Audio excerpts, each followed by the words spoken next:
Hello everyone, this is doctor Jeevesh Yadav. तो CREV 2026 के लिए हम लोग मोस्ट इम्पॉर्टेंट 70 टॉपिक यहाँ पे डिस्कस कर रहे थे और सीरीज़ को कंटिन्यू करते हुए आज के क्लास में हम लोग टॉपिक नंबर 62 के विषय में बात करेंगे। स्टार्ट करते हैं। तो आज का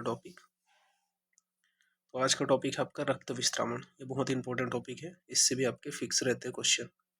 ठीक है, तो रक्त विस्त्रावण के विषय में यहाँ पे सुश्रुत ने क्या बोला है। तो रक्त विस्त्रावण की सबसे पहले परिभाषा बोले है, शस्त्र अनुशस्त्रभ्य क्षार प्रधानम। शस्त्र एवं अनुशस्त्र में क्या है, क्षार श्रेष्ठ होते हैं, ये सुश्रुत ने बोले हैं। इसके अलावा जलौका अनुशस्त्राणाम, यानी कि अनुशस्त्र में जो जलौका है उसे श्रेष्ठ बताया। ये चीज याद रखना, ये पूछा जा सकता है कि अनुशस्त्रों में श्रेष्ठ किसे बोला गया है, तो चरक ने बोला है जलौका को। ठीक है, फिर सुश्रुत अनुसार रक्त विस्त्रावण के उपाय जो है वो 2 बताए गए हैं। तो रक्त विस्त्रावण के कितने उपाय बताए हैं सुश्रुत ने? 2 उपाय बताए हैं। एक होता है अशस्त्रकृत और एक होता है शस्त्रकृत। ठीक है, तो जो रक्त विस्त्रावण है उसके 2 उपाय बताए हैं सुश्रुत ने, अशस्त्रकृत और शस्त्रकृत। तो अशस्त्रकृत के अंतर्गत आपका आता है श्रृंग, जलौका और अलाबू। ठीक है, तो अशस्त्रकृत में क्या आता है, श्रृंग, जलौका और अलाबू। तो श्रृंग जो होते हैं वो वात दुष्टि में प्रयोग करते हैं, जलौका जो है पित्त दुष्टि में प्रयोग किया जाता है और अलाबू जो है वो कफ दुष्टि के लिए प्रयोग करते हैं। तो सींग की बातें करके याद रखना कि सींग जो है वो वात दुष्टि के लिए, जलौका जो है जल पीना यानी कि जलौका जो है पित्त दुष्टि के लिए, और अलाबू जो है अलाबू काटना यानी कि कफ दुष्टि के लिए प्रयोग करते हैं। शस्त्रकृत में सिरावेधन और प्रच्छान आता है। तो सिरावेधन जो है सर्व शरीरगत दोष है, तो सिरावेधन करेंगे, और प्रच्छान जो है रक्त के पिंडीभूत होने पर प्रच्छान करते हैं। तो ये आपको ध्यान में रखना है। फिर रक्त निर्हरण के प्रमाण के विषय में बात करते हैं। तो श्रृंग जो है वो 10 अंगुल तक, जलौका जो है वो 1 हस्त परिमाण तक, और अलाबू जो है वो 12 अंगुल तक होता है। तो श्रृंग जो है वो 10 अंगुल तक होते हैं।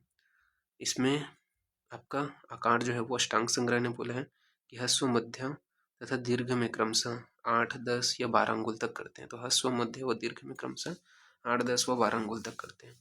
कार्य जो है वो बताया गया विष रक्तांबु दुष्ट स्तन्य चूषणार्थ। तो विष रक्तांबु दुष्ट स्तन्य रक्त चूषणार्थ इसका प्रयोग किया जाता है, ये अष्टांग हृदय ने बोला है।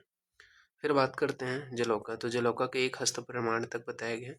अलाबू का जो है वो 12 अंगुल तक बताया गया है। तो इसका आकार जो है अष्टांग संग्रह ने बोला है 12 अंगुल दीर्घ, अष्टांग 18 अंगुल परिणाम। ठीक है, कार्य जो है वो श्लेष्म रक्त चूषणार्थ इसका प्रयोग करते हैं। जलौका का जो भेद है वो 2 बताया गया है, सविश जलौका और निर्विश जलौका। ठीक है, सविश जलौका के अंतर्गत 6 आते हैं, कृष्णा, कर्बूरा, अलगर्दा, इंद्रयुधा, समुद्रिका, गोचंद्र। ये सविश जलौका के टाइप है। तो कृष्णा, कर्बूरा, अलगर्दा, इंद्रयुधा, समुद्रिका, गोचंद्र, ये क्या है, सविश जलौका के टाइप है। अब इनके एक एक के लक्षण से क्वेश्चन आते हैं। जैसे कि कृष्णा का क्या लक्षण है।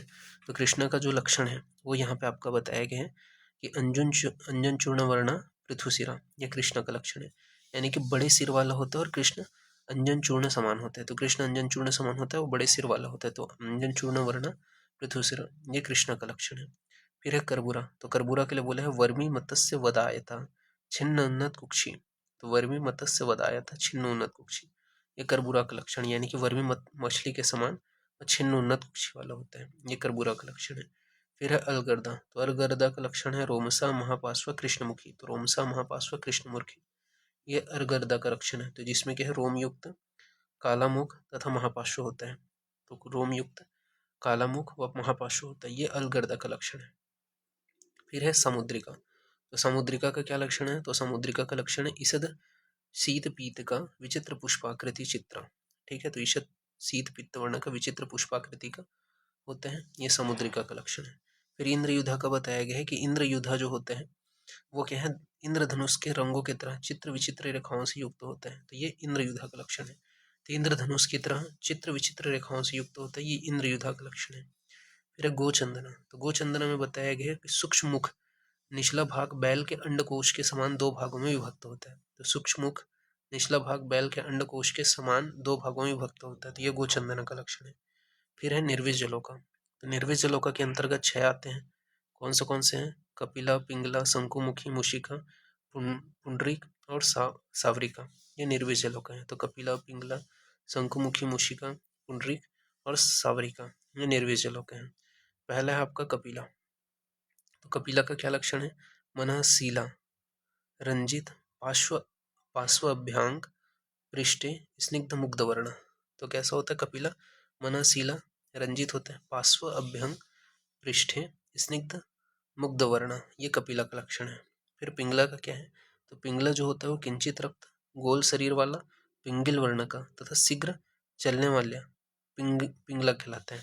तो पिंगला जो है वो किंचित रक्त, गोल शरीर वाली, पिंगल वर्ण का, शीघ्र चलने वाली पिंगला होती है। फिर है शंखमुखी। तो शंखमुखी में बोला है यकृत वर्ण की शीघ्र रक्त पीता है, यकृत वर्ण की शीघ्र पायनी, दीर्घ तीक्ष्ण मुखी, यह शंखमुखी कहलाता है। तो यकृत वर्ण की शीघ्र रक्त पीता है, यकृत वर्ण शीघ्र पायनी, दीर्घ तीक्ष्ण मुखी, यह शंखमुखी कहलाता है। फिर है पुंडरीका। तो पुंडरीक में बोला गया है मुग्ध वर्ण, पुंडरीक तुल्य वक्त्र, यानी कि पुंडरीक मुखी कहलाता है। तो मुग्ध वर्ण का होता है पुंडरीक तुल्य वक्त्र, ये क्या है? पुंडरीक कहलाते हैं। फिर है सावरिका।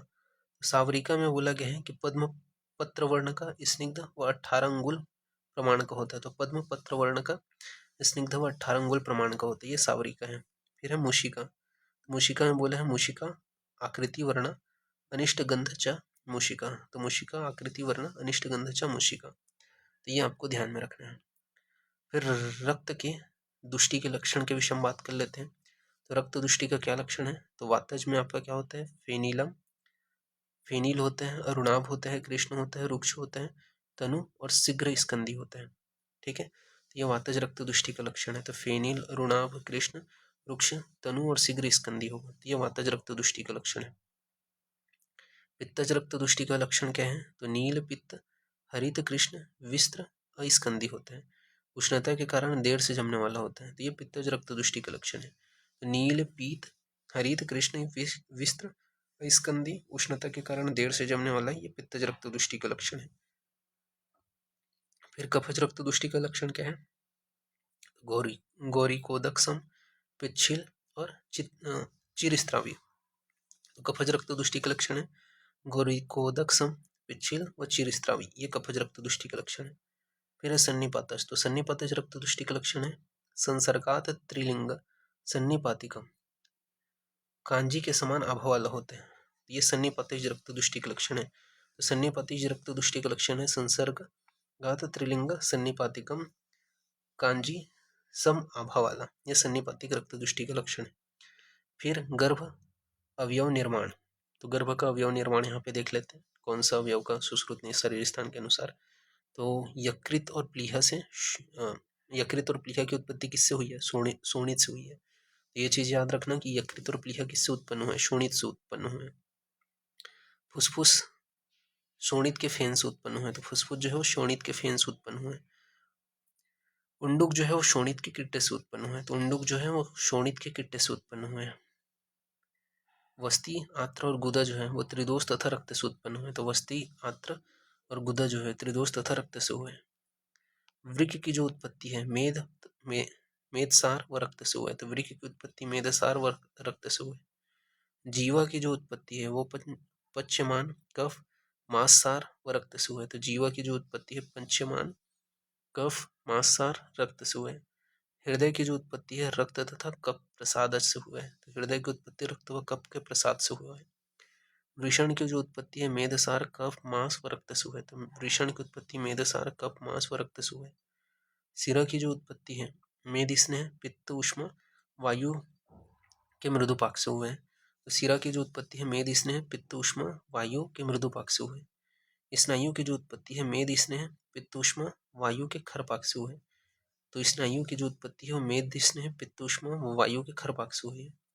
आशय जो है वो बार बार स्थिर रहने का अभ्यास करने से वायु आशयों को उत्पन्न करती हैं। तो आशय किसको बोलते हैं? तो बार बार स्थिर रहने का अभ्यास करने से वायु आशय को उत्पन्न कर देते हैं।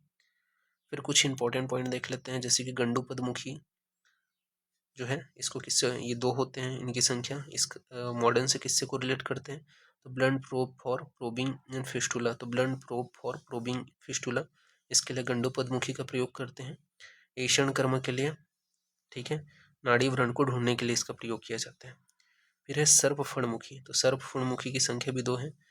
रेट्रैक्टर मॉडर्न में कोरिलेशन किया जाता है रेट्रैक्टर से, व्यूहन यानी कि ऊपर को उठाकर बाहर निकालने के लिए, ऊपर को उठाकर बाहर निकालने के लिए व्यूहन कर्म के लिए सर्वफणमुखी का प्रयोग किया जाता है। वांग भट्ट ने इसे स्मरी निर्हरण के लिए बताया है। फिर है सरपुंखामुखी। तो सरपुंखामुखी की संख्या 2 है। एरो लाइक होते हैं, चालन के लिए इसका प्रयोग करते हैं। फिर है वड़िसमुखी। तो वड़िसमुखी की संख्या 2 है। ब्लंट हुक प्रोब होते हैं जो मूड गर्भाहरण के लिए प्रयोग करते हैं। तो वड़िसमुखी की संख्या 2 है। ब्लंट हुक्ड प्रोब होते हैं जिसे मूड गर्भाहरण के लिए प्रयोग करते हैं। आहरण मतलब खींचकर बाहर निकालने के लिए। फिर है करपास कृतोष्णी शलाका। तो करपास कृतोष्णी शलाका की संख्या 6 है। सिर पर रुई लिपटी रहती है। ठीक है, कार्य क्या है? प्रमार्जन क्रिया। फिर है मसूर दाल मात्रामुखी। तो मसूर दाल मात्रामुखी ये 2 होते हैं। अग्रभाग में कुछ नताग्र होते हैं। इसका उपयोग स्रोतोगत शैल्य उदाहरणार्थ के लिए किया जाता है। फिर खल या द्रवकृत शलाका, इनकी संख्या 3 है।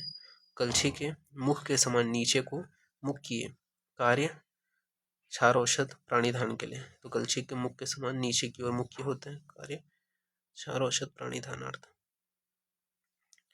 फिर है जम्बूमुखी शलाका। तो जम्बूमुखी शलाका की संख्या 3 है। अग्निकर्म हेतु इसका प्रयोग करते हैं जम्बूमुखी शलाका का। ठीक है, अंकुशमुखी शलाका की संख्या 3 है। अग्निकर्म हेतु इसका प्रयोग करते हैं। कुल जो संख्या है वो 6 है जो अग्निकर्म हेतु प्रयोग होते हैं। फिर है अंजन शलाका। तो अंजन शलाका एक है। कराय परिमंडलम उभयता मुखी मुकुलाग्र। तो ये चीज याद रखना, कराय परिमंडल इसके आकार होता है, उभयता मुखी मुकुलाग्र।